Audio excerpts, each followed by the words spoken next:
Premiere compound मध्ये जो 100 करोडचा घोटाळा झालेला आणि तो आरोप तुम्ही जो लावलेला होता, एक व्हिडिओ मध्ये आपण पहिल्या भाग मध्ये बघितलं की अनेक अधिकारींवर आरोप केलेला आहे, तर आता रनिंग स्टेटस काय है?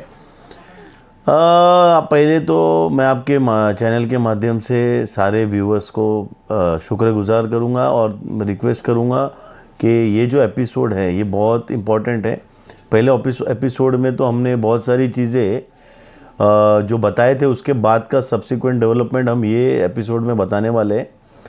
इसमें हम सबसे पहले बताना चाहते हैं कि जब ये हमने वीडियो डाला उसके बाद मुझे कई जगहों से फ़ोन आने लगे और मुझे ये बोला गया कि आप ये जो कर रहे हो इसमें जितेंद्र मेहता उर्फ जीतू भाई ये आपको मरवा देगा, इसकी पूरी गैंग आपके पीछे लगी है, आप कहीं भी जा रहे हो तो पहले पुलिस प्रोटेक्शन मांग लो, आपकी जान का खतरा है। मैंने कहा मुझे कोई पुलिस प्रोटेक्शन की ज़रूरत नहीं है और ये मैं एक विसल ब्लोअर हूँ, मैं एक लॉयर हूँ और एक सामाजिक कार्यकर्ता हूँ, जिसके मातहत मेरी ये जिम्मेदारी है कि ये जो घोटाला है इसको उजागर करना, क्योंकि ये 100 करोड़ गवर्नमेंट को जाने वाला है।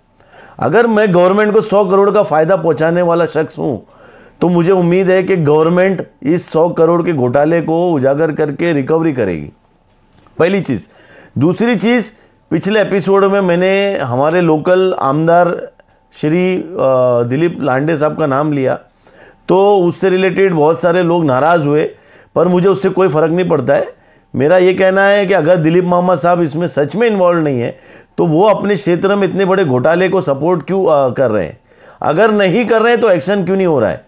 कहीं ना कहीं कुछ ना कुछ दाल में काला है, और ये दाल पूरी काली है या इसमें कुछ घोटाला है, क्योंकि बाजू के बिल्डिंग में अभी रिसेंटली कितने 85 कुछ करोड़ रुपए का फंड पास हुआ है, तो ये फंड पास कराने की ज़रूरत ही नहीं थी अगर ये रिकवरी हो जाती, अगर अडानी से या एचडीआईएल से। कहीं ना कहीं एचडीआईएल और अडानी को प्रोटेक्शन मिल रहा है, ये मुझे समझ में आ रहा है, और पॉलिटिकल प्रेशर और पॉलिटिकल दबाव की वजह से एमएमआरडी के जो ऑफिसर्स हैं वो काम नहीं कर पा रहे हैं, ये चीज़ मुझे दिख के आई। मैं अभी आपको ये बताना चाहता हूँ, कल मैं पर्सनली डीएमसी से मिलने गया था। मैं मिलने के वक्त गया तो मैंने उनको रिक्वेस्ट किया कि मैं सर आधे घंटे से आपके यहाँ बैठा हूँ और मुझे आपके स्टाफ मुझे एंटरटेन नहीं कर रहे हैं। और उसके बाद में फिर थोड़ा देर के बाद एक शिवसेना का एक लोकल कार्यकर्ता आता है, वो डायरेक्ट अंदर जाता है और मैं बाहर इंतज़ार करते करते रहता हूँ। 20 मिनट के बाद वो बंदा निकलता है, उसके बाद भी मुझे बुलाया नहीं जाता है, करीबन 1 घंटा हो जाता है। मैं उनके स्टाफ को रिक्वेस्ट करता हूँ कि मैं आया हूँ, प्लीज़ इन्फॉर्म करिए। मैंने सर को मैसेज किया, डीएमसी सर ने मैसेज देखा, उसके बावजूद भी मुझे नहीं बुलाया। फिर मुझे मजबूरन वहाँ से निकलना पड़ता है, लेकिन मैं निकलने के वक्त मैं एक मैसेज डाल के जाता हूँ, वो मैसेज पढ़ना चाहता हूँ। अगर आप मुझे बोलो 2 मिनट का वक्त लगेगा, मैं वो रीड करना चाहता हूँ क्योंकि बहुत इंपॉर्टेंट मैसेज है। Sir, last 1 year hours I am waiting outside your office for meeting.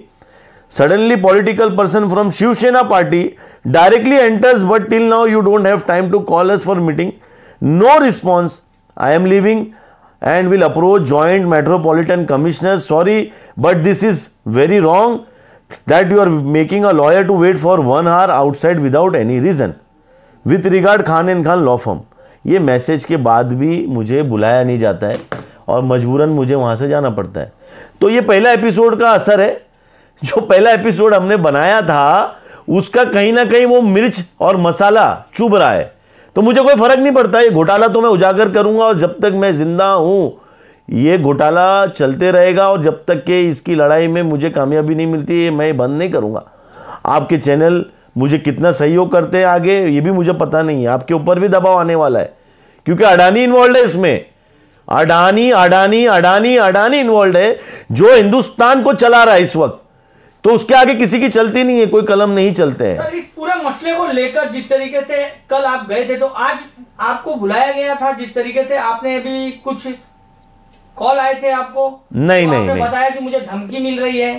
नहीं, मैं वो धमकियों को गिनता नहीं साहब, मैं कभी पुलिस स्टेशन जाता नहीं, मुझे कोई फर्क पड़ता नहीं। अगर मुझे कुछ होता है तो ये सारी एविडेंसेस रिकॉर्ड पे है, इसकी भी जांच होगी, जो करेगा उसकी भी जांच होगी, और जितेंद्र मेहता और जीतू भाई इसका गुनहगार रहेगा और वही इसके लिए सबसे पहला आरोपी माना जाएगा।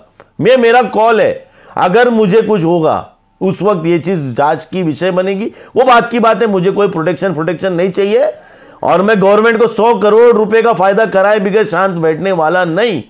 ये मेरे अल्फाज आप लिख लीजिए। दूसरी चीज मैं आपको ये बोलना चाहता हूं, जब मेरे साथ इस तरीके से व्यवहार किया गया, कल डीएमसी ने जब मेरे साथ ऐसा दुरुपयोग किया, मेरे को बुला करके मुझे नहीं इंटरटेन किया, मैंने उनके आज जॉइंट मेट्रोपॉलिटन कमिश्नर के पीए श्री किरण साहब को फ़ोन किया, उनको मैसेज किया, उनको रिक्वेस्ट किया। उन्होंने जेएमसी साहब से अपॉइंटमेंट लिया।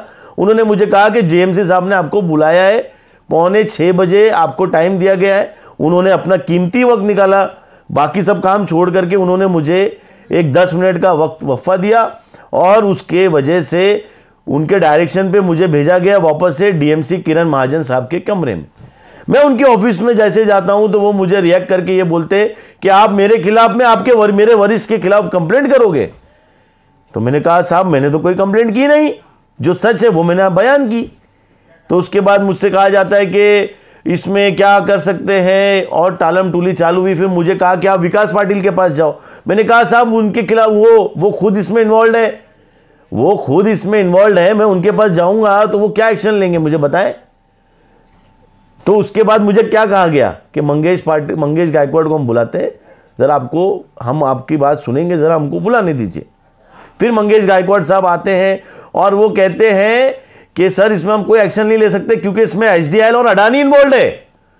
तो बड़ी शर्म की बात है कि ऐसे ऑफिसर्स में इस तरीके के ऑफिसर्स को बैठाए गए जिनको अपने कलम का और कानून का इस्तेमाल करने का तरीका नहीं मालूम, और वो डर के पॉलिटिकल लोगों के प्रेशर में काम कर रहे हैं। तो ऐसे ऑफिसर्स को तत्कालीन निलंबित और सस्पेंड किया जाए और उनको यहां से ट्रांसफर किया जाए। तो इस पूरे मसले को लेकर आप महाराष्ट्र के मुख्यमंत्री एकनाथ शिंदे जी को क्या कहना चाहेंगे? मैं तो माननीय मुख्यमंत्री हमारे श्री एकनाथ जी शिंदे जी से एक ही रिक्वेस्ट करूंगा, सर सच में इसमें कोई जांच होगी या सच में आप भी घुटने टेक दोगे अडानी के सामने? क्योंकि यह सच में अडानी के सामने, देखिए मैं आपको एक लेटर आपको दिया है हमने, उस लेटर में 8/5/2023 को हमारी local police station Vinoba Bhave नगर पुलिस स्टेशन का लास्ट पैराग्राफ ही पढ़ेंगे हम, क्योंकि बहुत लंबा चौड़ा है।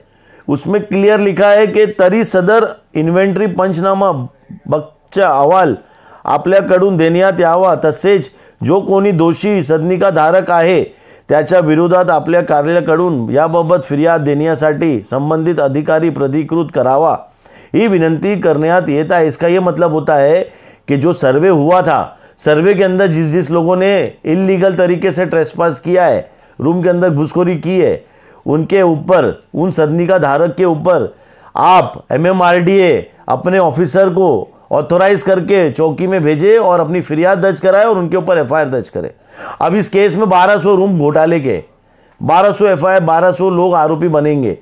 इसके लिए ये लोग बचा रहे हैं, उनको एमएमआरडीए के ऑफिसर्स बचा रहे हैं, क्योंकि इसमें एमएमआरडीए के ऑफिसर्स के ऊपर एक तो पॉलिटिकल प्रेशर है, दूसरा इसमें पैसा खाए हैं, कुछ हद तक के करप्शन इन्वॉल्व है या पूरा करप्शन है, ये तो भी जांच का विषय है। इसके लिए हमें माननीय मुख्यमंत्री साहब से रिक्वेस्ट करना है कि सर आप इसमें कुछ ना कुछ एक्शन दिखाए कि लोगों का विश्वास आपके ऊपर बने रहे। सर एक चीज और, जिस तरीके से अभी 9 तारीख को भारत के प्रधानमंत्री का शपथ ग्रहण है, तो इसी बीच में लेकर हम बातचीत करेंगे महाराष्ट्र के अंतर्गत आने वाले उत्तर मध्य मुंबई जो कांग्रेस पार्टी की उम्मीदवार वर्षा ताई जी जिस तरीके से विजय पाई है, तो ये इस काम में किस तरीके से अपनी भूमिका निभाएंगी?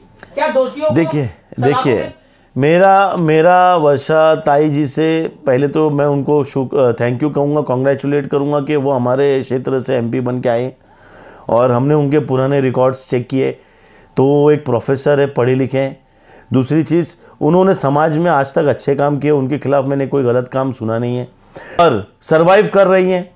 और जो अडानी हैं, ये एक इतना बड़ा, इतना पावरफुल उसके पास सिस्टम है कि उसके खिलाफ अगर कोई जाता है तो ये कितना दबाव होगा उनके ऊपर जब वो एक एमएलए होंगे। लेकिन आज वो एक एमपी है। मुझे ये उम्मीद है उनसे कि वो इस मामले के बारे में, इस मामले की जांच के लिए वो हाउस में आवाज़ उठाएंगे, क्योंकि ये एक छोटा घोटाला नहीं है, ये सिर्फ 100 करोड़ की रिकवरी है। इस फ्लैट्स को 25-25 लाख रुपए में बेचा गया है, जो 1200 फ्लैट है जो कि बोगस पेपर के बुनियाद पे हुए हैं। वो एक अलग विषय है, उसके ऊपर जांच करने के लिए अगर वर्षा ताई जी इसमें अगर कोई एक्शन लेती हैं तो ये सिद्ध हो जाएगा कि वर्षा ताई लोगों के हित में और अडानी के खिलाफ है. अगर एसडीआयएल ती जी जागा आहे का जिथे मुख्यमंत्री साहेब, महाराष्ट्राचे मुख्यमंत्री एकनाथ साहेबांनी चाब्या वाटल्या होत्या लोकांना? हो, तेच आहेत.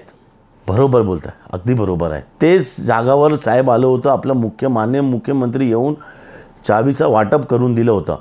परंतु पुढच्या तुम्हाला माहीत आहे का, इथे माजी MLAनी आरोप लावलं होतं की जे प्रेझेंट MLA आहेत श्री दिलीप लांडे मामाजी जे आहेत, त्यांच्या कार्यकर्त्यांनी जे काय होतं ते लोकांनी गोंधळ करून आणि झुटे बनावट कागदपत्र तयार करून त्यांनी वाटप केलं होतं. तेच आरोप मी बोलतोय. कारण माझी बोलतोय तर पोलीस FIR घेतात, कारण माझी बोलतात आणि एक लॉयर बोलतात तर कोणी ॲक्शन घेत नाही.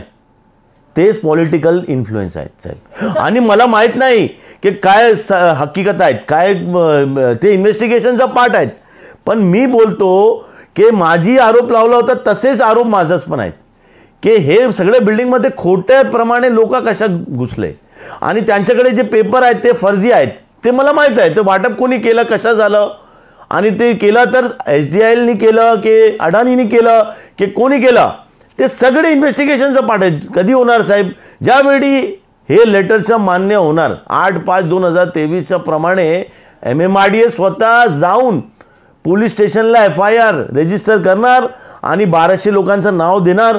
त्याप्रमाणे पोलीस त्यांचे डॉक्युमेंट हस्तगत करेल आणि त्याप्रमाणे आपल्याला माहीत पडणार की कोणी घोटाळ्यामध्ये किती इन्व्हॉल्वमेंट आहेत आणि ते लोकांना अरेस्ट करणार. आता मी तुम्हाला बोलतो त्यावेळी इमिजिएटली 1 तासामध्ये FIR झाली आणि सगळे लोकांना अरेस्ट केलं.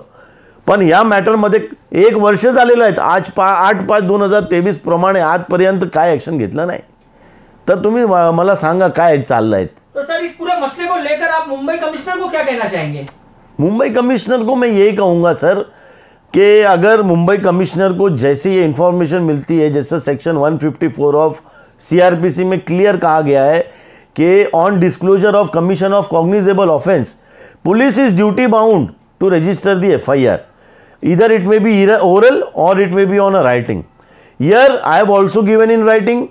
I am also stating by your platform orally.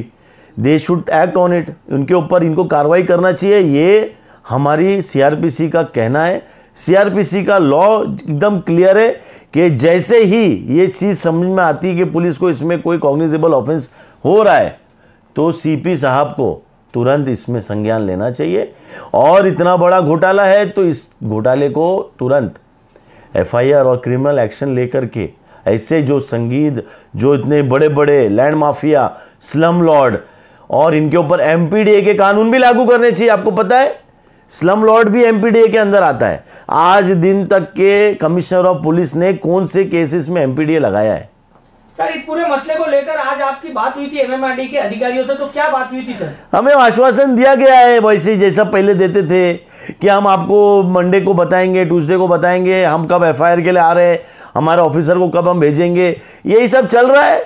कुछ होना नहीं है, मुझे पता है, क्योंकि उसमें ऑलरेडी बहुत बड़े बड़े पॉलिटिशियंस भी इन्वॉल्व है, बड़े बड़े लैंड माफियाज इन्वॉल्व है और बड़े बड़े इसमें जो माफिया लोग हैं अभी वो पता नहीं किस किस से कनेक्टेड है. वो तो इन्वेस्टिगेशन होगा तो ही समझ में आएगा. तो इन सब मसले को लेकर आप आगे का स्टेप क्या होगा आपका? मेरा ये कहना है कि सर अगर ये मुझे न्याय नहीं मिलता है तो मैं अपनी जान के बलिदान दे दूंगा इस लड़ाई में. मैं पीछे नहीं हट सकता. ये आप मान के चलना, ये लड़ाई में मैं पीछे नहीं हट सकता, क्योंकि इसमें 100 करोड़ रुपया गवर्नमेंट का लॉस हो रहा है. आज 100 करोड़ रुपया गवर्नमेंट का लॉस होने का मतलब कितना बड़ा नुकसान हो रहा है इस देश का. मैं ये चीज़ में पीछे नहीं हट सकता, चाहे जो दबाव मेरे ऊपर आए. और मुझे उम्मीद है कि इसमें लोग मुझे मदद करेंगे और इसमें मुझे सरकार की भी मदद आएगी. मैं अपने माननीय मुख्यमंत्री साहब से खुला आवेदन करता हूं, साहब इसकी जांच आप एक SIT फॉर्म करिए, स्पेशल इन्वेस्टिगेशन टीम फॉर्म करिए और तत्कालीन इसके ऊपर एक्शन लेने के लिए आप उन्हें आदेश दीजिए. आप चेयरमैन हैं MMRDA के, आपके पास तुरंत इनको रिपोर्ट फाइल करने का, आदेश पारित करने का आप तुरंत एक्शन लीजिए.